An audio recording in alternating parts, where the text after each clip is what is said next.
Magandang umaga, narito ang mga balita mula sa iba't ibang panig ng mundo. Ito ang Eagle News International Filipino Edition. Ngayon ay Huwebes, Oktubre 29, 2020 sa ating headlines.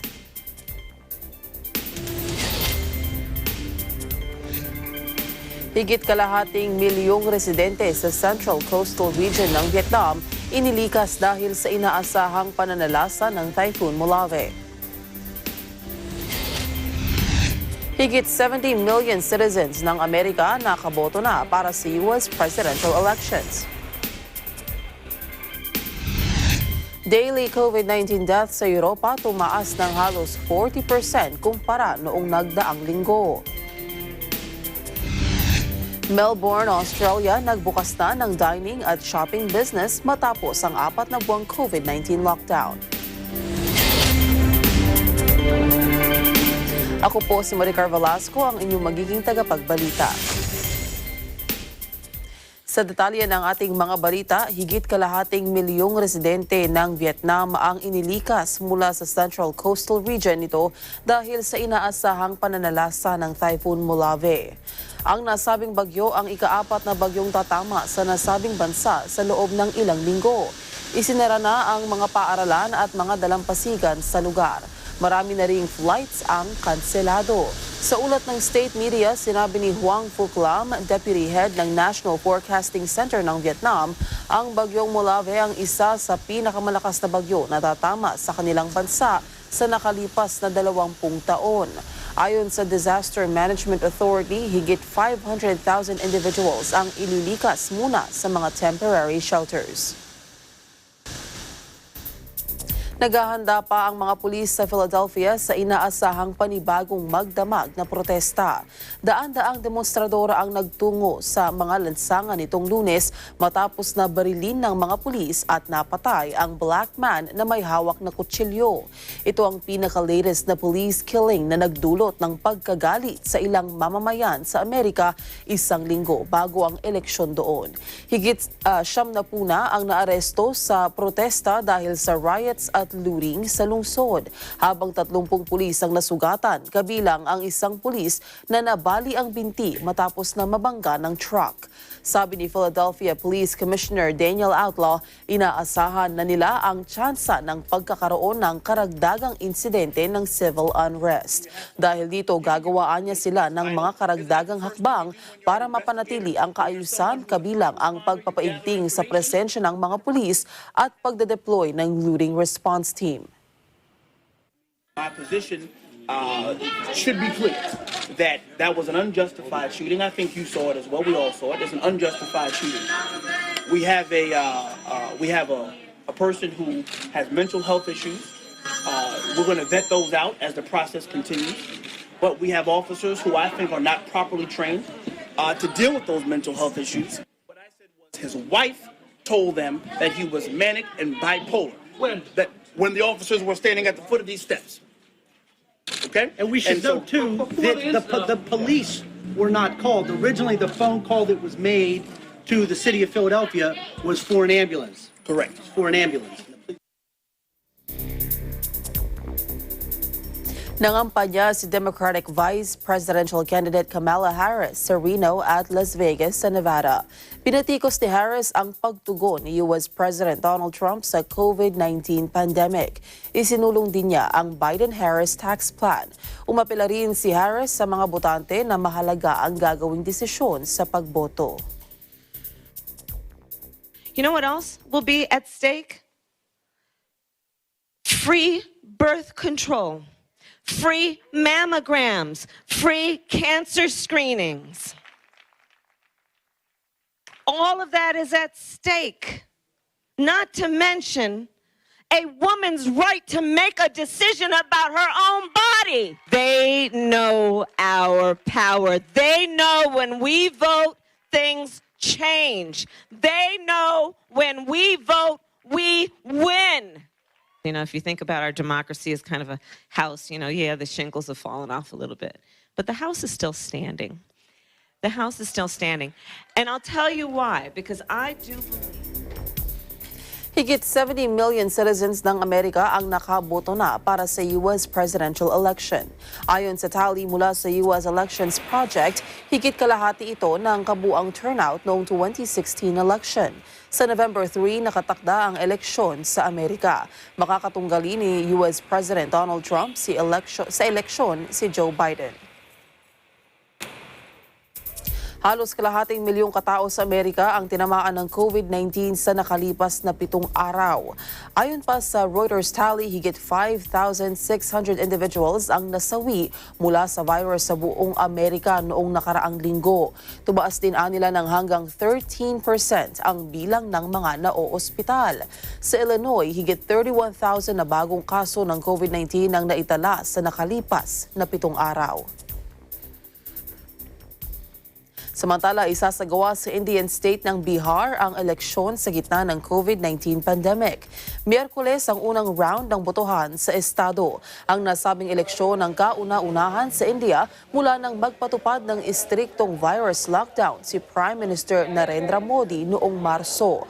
Ang estado ng Bihar ay isa sa pinakamahirap sa India na pinangangasiwaan ng alyansa ni Modi na Hindu Nationalist Bharatiya Janata Party at Regional Janata Dal United Party ng higit dekada. Pero batay sa opinion polls sa incumbent regimen, partikular sa Chief Minister Nitish Kumar mula sa JDU na nasa kapangyarihan na nasa nakalipas na 15 taon, ay hindi sapat ang nagawa nito para maiangat sa kahirapan ang estado. Isa sa mga pangunahing election issues ay ang unemployment at cost of living sa lugar.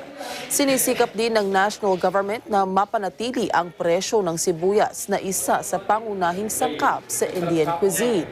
Sa gitna ito ng shortage dahil sa malakas na mga pag-ulan at pagkapinsala sa mga pananim. Ang iba pang mga balita sa pagbabalik ng Eagle News International Filipino Edition.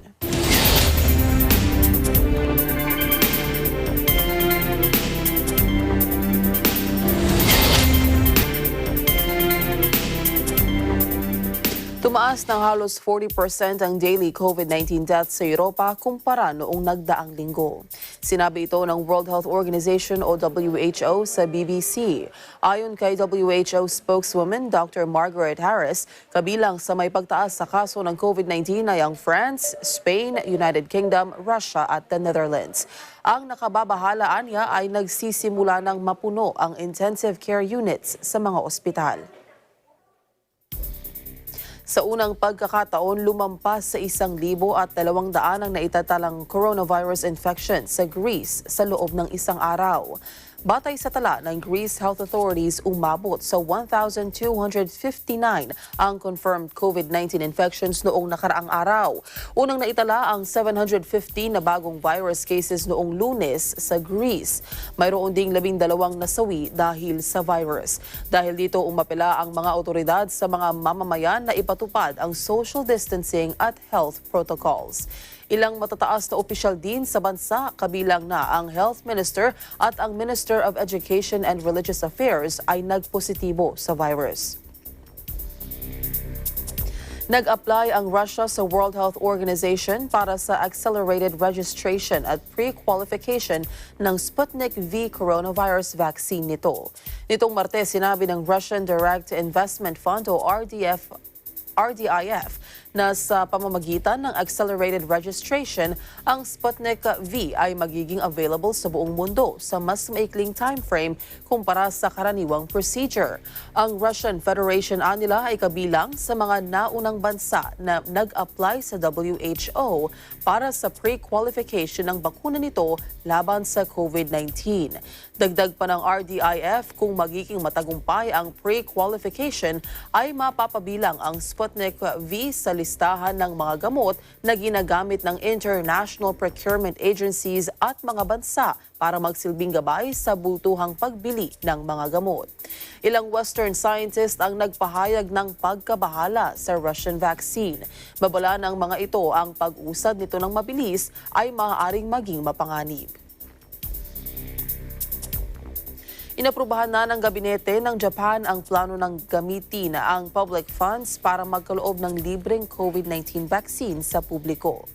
Batay sa dokumento na nakapost sa website ng Health Ministry, nakasaad din sa plano ang mga panawagan sa gobyerno na sagutin ang gastos sa anumang health damage na maaaring maging sanhi ng bakuna. Nangako si Prime Minister Suga Yoshihide na magkakaloob ito ng sapat na bakuna laban sa COVID-19 sa publiko sa kalagitnaan ng 2021.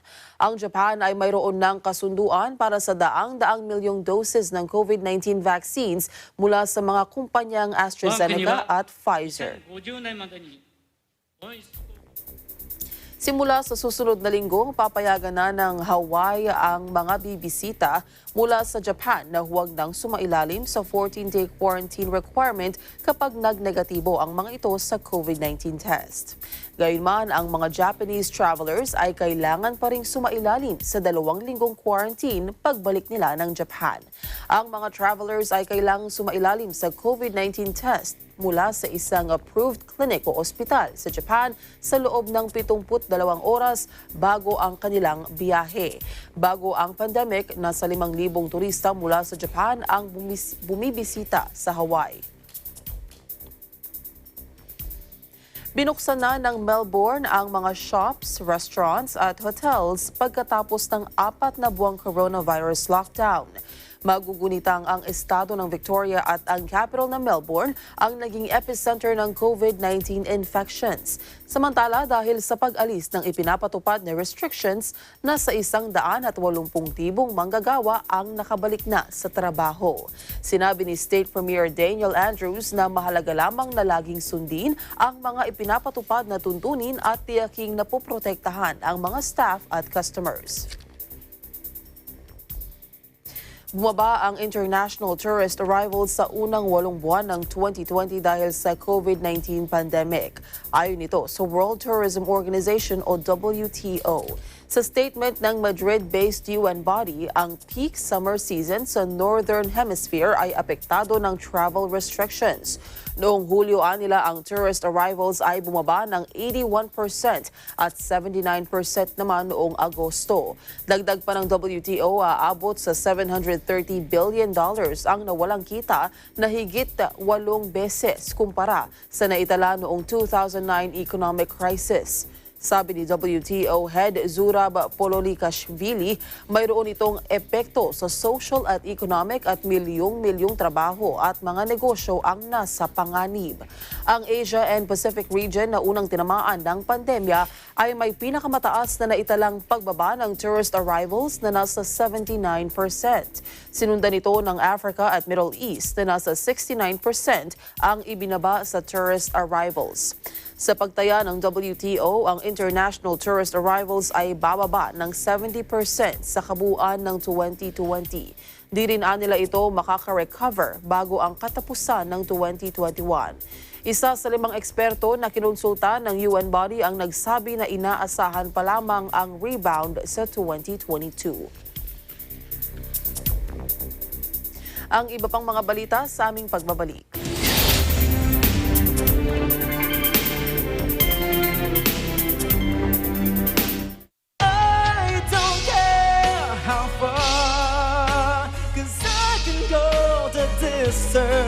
Still I find my heroes will come waiting. Ikaw ka nga ang hinahanap ng puso, ang siyang magbibigay ng saya, ng tamis at lambing.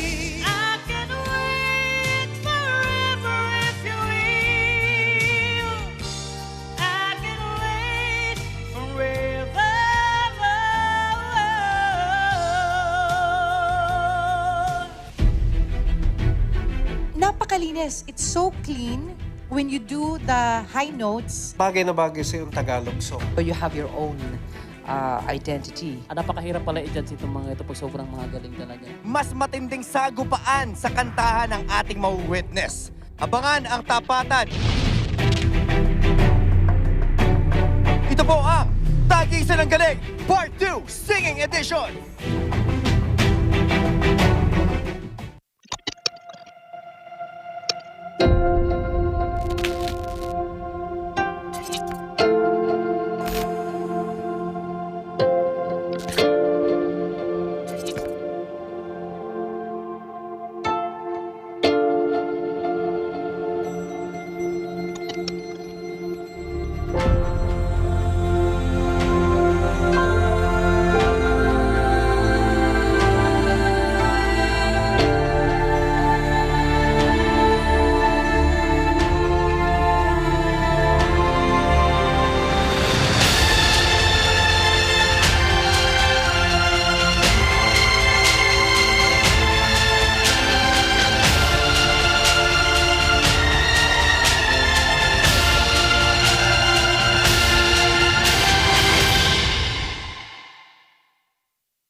Masusing isinailalim sa physical inspection ang mga babaeng pasahero ng 10 eroplano mula sa Qatar. Kasunod ito ng pagkakadiskubre sa bagong silang na sanggol na inabandona sa airport bathroom. Batay sa ulat, pinaalis muna ang mga babaeng pasahero mula sa Sydney-bound Qatar Airways flight sa Doha at sinamahan sila ng security agents at dinala sa mga ambulansya kung saan sila sinuri ng mga senyales ng kapapanganak. Inilarawan naman ni Australian Foreign Minister Marise Payne bilang grossly disturbing at offensive ang ginawang pagsusuri sa mga kababaihan mula sa 10 flights. Aniya, 18 mamamayan nilang mga babae ang apektado sa October 2 flight patungong Sydney kasama ang iba pang foreign nationals. Di na nagbigay si Payne ng detalye sa destinasyon ng iba pang flights. Ang insidente ay nagdulot ng diplomatic row sa pagitan ng Australia at Qatar. Di pa nakakausap ni Payne ang kanyang Qatari counterpart. Aniya, hinihintay pa niyang makita ang report sa insidente na inaasahang matatanggap ngayong linggo.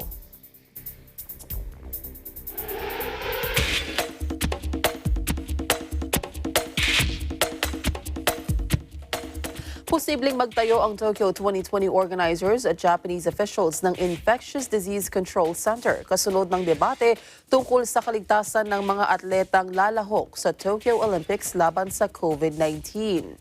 Ang naturang Virus Control Center ay tatawaging Organizing Committee Infectious Disease Control Center na magsisilbing testing at tracing hub at magsasagawa rin ng isolation at paggamot sa mga tatamaan ng virus.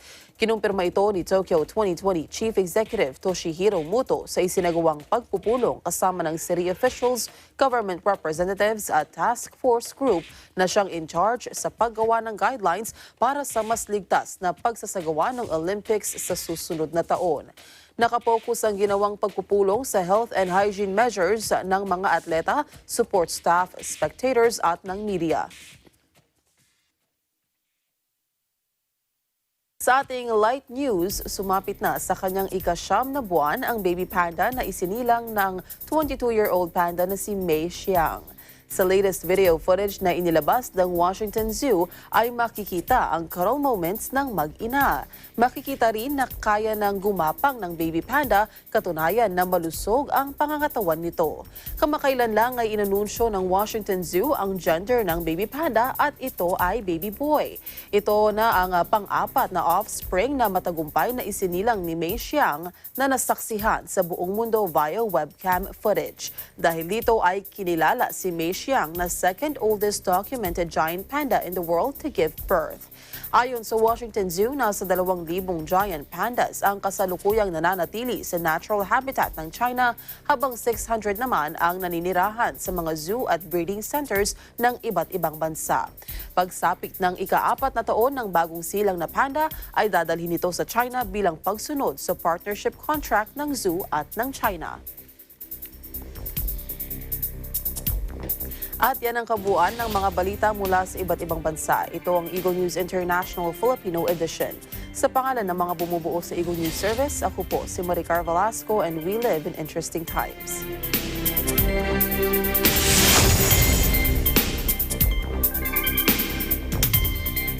Naging saludo sana sa harapan.